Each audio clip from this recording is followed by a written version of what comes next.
Harold, welcome to Social Security in Action. Thank you very much, Lon. It's a pleasure, really, to be here. Well, it's certainly a privilege for us to have you here today. Harold Lloyd made audiences laugh harder than anyone in the 1920s. He also made them believe he was fearless. But behind the glasses and the smile, he was hiding something. A missing thumb, a missing finger, a prosthetic glove so perfect that nobody noticed for years. When he filmed that clock scene in Safety Last, there was no trick photography where it mattered most. Just him, a damaged hand, and a fall that could have killed him. Some theaters kept ambulances outside because people fainted watching it. The real story behind that famous image is darker than anyone expected. Harold Lloyd entered the world on April 20th, 1893, in the small town of Burchard, Nebraska. And from the start, his life felt like it was always shifting under his feet. His father, James, carried Welsh roots and a restless spirit. And because he could never hold a job for long, the family kept packing up and moving from one place to another. One month, they were in Pawnee City, then Humboldt, then Beatrice, then Omaha, and soon they were in Fort Collins, Durango, and Denver. Harold barely had time to learn the layout of a town before they were on the road again. School changed constantly. Friends came and went, and the idea of stability felt like something other families had. Still, every move taught him how to adapt, how to stand on his own feet, and how to make sense of a life that kept pulling him forward whether he wanted it or not. His father's business ideas were always bold, but rarely successful. One year it was photography, another it was running shops, then something else entirely. Each venture collapsed faster than the one before, and with every failure, tension grew at home. His mother, Sarah, watched her husband chase dreams that never landed, and felt the weight of the family's struggles pressing on her. Arguments became normal. Bills piled up. And Harold tried to help however he could, taking on whatever odd jobs his father found, hoping it would be enough to keep things going a little longer. By 1910, after watching plan after plan crumble, Sarah had had enough and chose divorce, a decision almost unheard of at the time. Harold later said his father made life feel like an adventure, but deep down, it left him afraid of being poor, and that fear never really left him. When the divorce happened, Harold was pushed into a choice that would shape everything. His older brother, Gaylord, stayed with their mother, who everyone saw as the more stable parent. But Harold looked at his father, unreliable as he was, and felt drawn to his free spirit, so he followed him. The decision separated him from part of his family, but it also set him on a path toward the West. He and his father drifted together toward California, moving again and again until they reached San Diego in 1912. And in that new place, Harold started to see his life take shape in a different way. At San Diego High School, he finally felt himself settling into something solid. He was sharp and quick with words, so he joined the debate team. He was also surprisingly athletic and soon made a name as a boxer, winning enough matches to earn respect from everyone around him. These victories gave him confidence and helped him realize he could stand out through determination, not just survival. That confidence would later carry him through the chaos of the film world, where he would need every ounce of belief he had in himself. But long before he became a screen star, Harold was already exploring performance. At just 12, he acted in local repertory theater and played Little Abe in a production of Tess of D'Urberville's in Omaha. The stage felt like a world where he could shape himself, instead of being shaped by the constant moves. He loved makeup, costumes, and the challenge of transforming his boyish face into someone entirely different. He tried new characters, new looks, and new voices, and in that process he learned how to control an audience's attention. Every experiment made him more daring, and years later, it would prepare him to create the iconic glasses character that made him unforgettable. His first step into movies came in 1913 when he was 19. The Edison Motion Picture Company needed extras for a short film called The Old Monk's Tale, and Lloyd showed up ready for anything. They cast him as a Yaqui Indian and handed him $3 for the day. It wasn't much, but it was enough to plant a dream in him. He enjoyed the feeling of being on a film set. He loved watching how scenes were made. The moment the cameras stopped rolling, he wanted more. That first tiny role convinced him that Los Angeles was where he needed to be. And within a year, he was moving again, but this time on his own terms. When he arrived in Los Angeles, he tried to get work at Universal Studios, only to get blocked by a gatekeeper who seemed determined to keep him out. Instead of walking away, Harold watched carefully. Every day at noon, extras in full makeup left the studio for lunch and wandered back in without anyone checking them. By the next morning, Lloyd arrived early, hid behind a billboard, put on his makeup, and slipped into line with the crowd. No one questioned him. He walked straight through the gate and into the studio, where he eventually landed extra work. It showed the same cleverness and determination that would shape his best screen moments. From there, he moved into Max Sennett's Keystone Studios, the home of slapstick chaos. Keystone was wild. Chase scenes, pie fights, stunts that seemed to come out of nowhere. Lloyd was just one comedian among dozens, sprinting across sets and diving into gags. He worked non-stop, making short comedies that lasted only a few minutes, but each one taught him timing, rhythm, and how to build humor out of motion. These weren't glamorous jobs, but they were school for anyone who wanted to survive in comedy. By 1915, he stepped into something bigger at Hal Roach Studios. He created his first recurring character, Lonesome Luke, a scrappy imitation of Chaplin's tramp. Luke had baggy clothes, a derby hat, and a cane, and although Harold later felt trapped by the character, the Luke films gave him visibility. From 1915 to 1917, he made more than 50 Luke shorts, sometimes shooting them so fast they were released only weeks apart. The pace was exhausting, but it honed his discipline and helped him refine what worked and what felt fake. Still, he wanted something new. By late 1917, he decided to create a character that didn't hide behind clown clothes or exaggerated mustaches. He wanted someone real, someone audiences could see themselves in. So he created the Boy, later known as the Glass character, wearing round horn-rim glasses with no lenses and simple, everyday clothes. The glasses were a small change, but they changed everything. Suddenly, the comedy came from real situations instead of oversized gags. Audiences saw a normal guy trying to improve his life, falling into trouble, climbing out, and trying again. The first steps for this new character appeared in Over the Fence in 1917. Then came films like Our Crooks Dishonest in June 1918 and An Ozark Romance. Bit by bit, the Boy grew clearer, less mugging, more sincerity, more honest reactions that felt grounded instead of exaggerated. Audiences connected with him immediately, and Lloyd saw that the shift was working. His partnership with Hal Roach gave him something even more important: creative control. Roach trusted him enough to let him shape his own stories,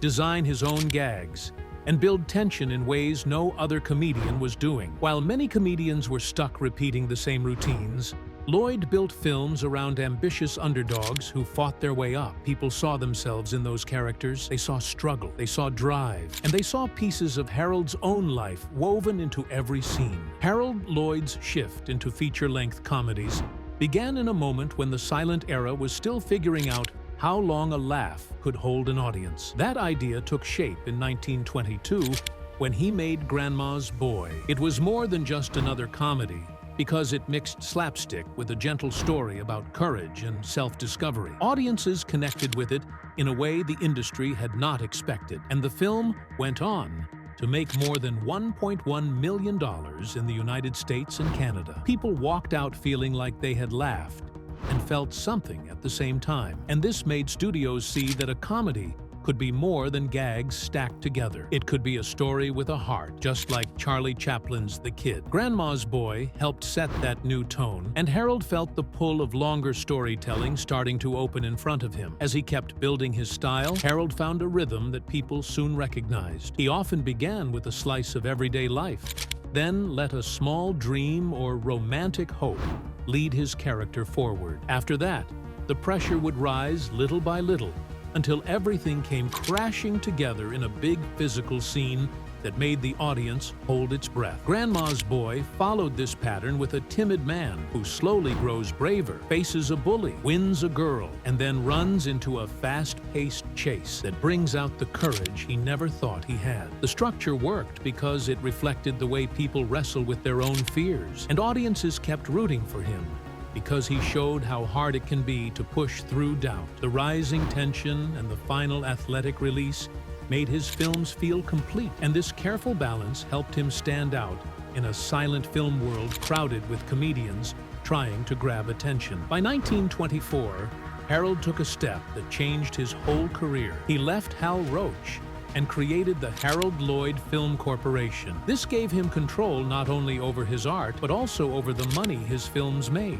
Suddenly, he was not just an actor. He was a businessman shaping his own path. Films like Safety Last in 1923 brought in more than $1.5 million, and by the late 1920s, his personal income reached around $2 million a year. That kind of earning power pushed him into a level most stars could only dream of. He now called the shots, chose how things looked, and kept the profits that came with success. This freedom turned him into one of the richest and most influential figures of Hollywood's early decades. As he worked through the early 1920s, his movies kept ending with big set pieces that audiences remembered long after they left the theater. A Sailor-Made Man from 1921 pulled in $485,385. Grandma's Boy went past $1.1 million. Why Worry in 1923 worked well too. Each film tightened the formula. Each one built toward a large sequence that looked dangerous but felt thrilling. Safety Last became the crown jewel. The image of Harold hanging from a clock high above a busy street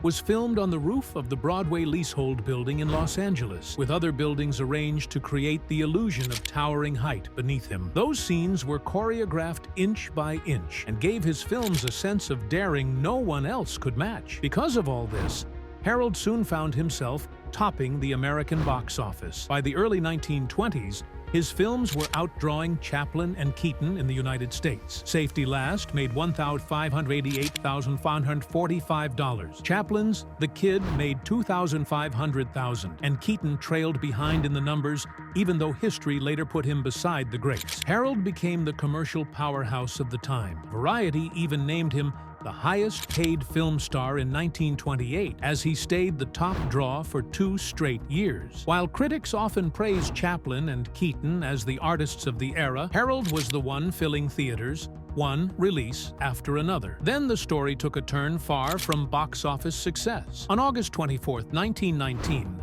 Harold was at Witzel Studio in Los Angeles for a photo shoot. He picked up what he thought was a harmless papier-mâché prop bomb, the kind used for comedy scenes. His gag man Frank Terry handed it to him, and Harold lit the fuse for the photograph. A moment later, the bomb exploded. The blast was powerful enough to tear a hole in the 16-foot ceiling above them. Lloyd's face was burned so badly, he later said, "It looked like raw meat." The photographer fainted, and Frank Terry's dental plate snapped clean in half. Lloyd was covered in shock rather than pain, unsure of what had just happened. It was an accident that could have ended everything before his career truly began. The truth was even worse. The bomb was real. Someone had mixed it in with the fake ones, and no one noticed. When Harold lit it, the explosion blew off his right thumb and index finger and tore into his palm. The force ripped through the room and injured others nearby. He was taken straight to Methodist Hospital, where doctors worried about infection, blindness, and gangrene. For 16 days he stayed in the hospital, not knowing how much of his face or sight he would regain. The studio tried to hide the story, but Hollywood is small, and word spread quickly. His injuries were severe. The burns covered his face and chest. His palm was mangled. He could not see at all for several days. Doctors warned that he might remain blind. Shrapnel stayed in his right eye for the rest of his life, causing dark specks to drift across his vision. A prosthetic glove was later fitted to his damaged hand, and Harold learned how to disguise it so well that audiences rarely noticed. After weeks of recovery, he returned to work with a quiet determination that shaped everything he did next. Inside, he struggled. He feared pity and kept himself away from crowds. He wondered if audiences would turn away from him once they learned the truth. Publicists softened the story, but he knew people were talking. Even so, he pushed forward. He filmed again. He built bigger stunts. He let the glove blend into his on-screen persona. His comeback made him a symbol of resilience in the industry, someone who refused to give in to disaster. His prosthetic glove became a small miracle of early Hollywood effects. Samuel Goldwyn and craftsmen at a New York glove factory helped design it. They created a rubber mold of his left hand reversed, so it could imitate his missing fingers. Thin leather covered the structure. The index and middle fingers were sewn in a way that allowed a movement in the middle finger to shift the false index and create a believable gesture. A rubber band system attached to his upper arm held the glove tight. When covered in makeup, it looked almost real. Harold wore it in every film after 1919, and most audiences never guessed. Off camera, he kept his right hand tucked into his pocket and shook hands only with his left. Despite having only one fully capable hand, Harold kept performing many of his own physical scenes. Safety last shows him hanging from a clock high above the street, and much of that was done using his left hand. For the truly dangerous moments, stuntmen like Harvey Perry stepped in. They took the falls and the rope work, while Harold filmed the close shots. Insurance companies grew strict after the accident and limited what he could attempt. Studios needed their star healthy, because an injury to him could shut down production and cost fortunes. His contracts required doubles for the deadliest scenes. Even with those restrictions, he kept finding ways to push himself within the limits he was given. The story of safety last begins with a young man who wanted people to believe he had made it in the big city. Harold Lloyd played this small-town boy who sends fancy gifts home so his girlfriend will think he is successful. And this simple idea grows little by little into a wild climb up the side of a building. The film came out in 1923, and audiences followed him as he pretended to scale a 12-story department store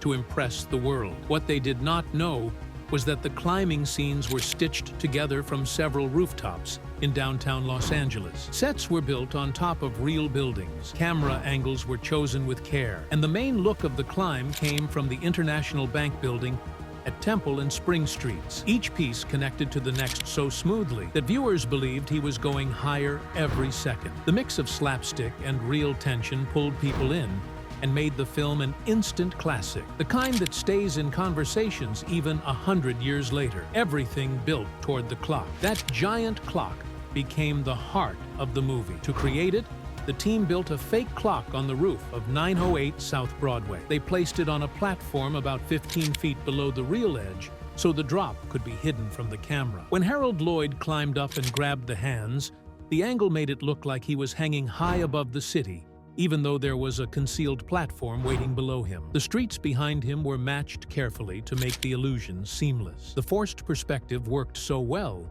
that audiences never questioned it. For them, he was truly dangling hundreds of feet above Los Angeles. What made the clock moment even stronger was the fact that Lloyd actually did the stunt. He held that clock with a damaged right hand, a hand hidden inside a glove because he had lost his thumb and index finger in a prop bomb accident in 1919. Even with only 8 fingers, he decided he would do it himself because he needed the scene to feel real. The platform below him was still a dangerous height. The production tested it by dropping a dummy, only to see it bounce off a mattress and fall 9 stories, making it clear how badly things could go. Lloyd knew the risk, but kept going, and that choice turned the moment into something unforgettable. Not every shot came from Lloyd. In some faraway views and rope swings, the person climbing was Bill Strother, a professional steeplejack who played Limpy Bill in the film. He had real climbing experience that made the long shots look convincing. Some sequences even used circus acrobats for extreme movements. These choices kept Lloyd safe while still giving the film authenticity. The way they blended real stunt work with careful stand-ins created climbing scenes that still feel sharp and alive. When the film reached theaters, the reaction was intense. People in the 1920s had never seen anything like it. Some fainted. Some covered their eyes. Some theaters kept ambulances waiting outside because audiences were so overwhelmed by the tension. One article claimed the film could cause heart failure. The movie earned a 580% return on investment, one of the highest profits in silent film history. The laughter, fear, and excitement happening all at once made the experience unforgettable, and decades later, the American Film Institute would list it among the most thrilling movies ever made. After the age of silent films, Harold Lloyd stepped into talkies. His shift began with Feet First in 1930, after months of rewriting and adjusting from the disappointment of Welcome Danger in 1929. Feet First introduced a shoe store clerk pretending to be wealthy and getting into trouble during a cruise. It ran 90 minutes and became his most successful sound film. Then came Movie Crazy in 1932, a story about a clumsy young man who lands a screen test by mistake and turns a studio upside down. Clyde Bruckman officially directed it,